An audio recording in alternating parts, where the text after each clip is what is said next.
De l'argent, il y en a, où ça? Dans les caisses des actionnaires. De l'argent, il y en a, où ça? Dans les poches du patronat. Jusque dans ta campagne profonde, notre réalité est la même, et partout la révolte gronde.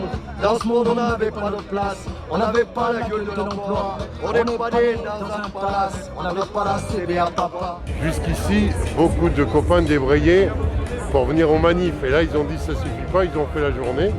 Et il y a même eu des reconductions dans certaines boîtes du privé, y compris dans le département. Par exemple, les tanneries, alors même si c'était que des débrayages les jours suivants, et ils sont venus, ils sont allés avec les lycéens.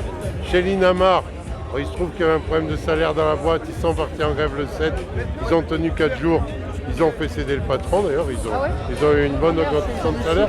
Donc le 15, a essayé de remettre à RLPI et puis embrayer 16-17. La première chose, c'est d'arriver à avoir la grève, quoi. Avoir la grève, et puis après, bien sûr, les grévistes prennent des décisions, comme ça s'est passé un peu en fin de semaine, où les uns les autres se donnaient la main. C'est assez solidaire, quoi. C'est quand même, ça fait plaisir quand les copains, quand ils sont sur un piquet de grève de FO, qui vont arriver des délégués de CGT, des autres boîtes, vont leur dire allez-y, continuez, ça fait plaisir quand on n'est pas dans le truc habituel où ça se tire un peu la bourre, etc. Voilà.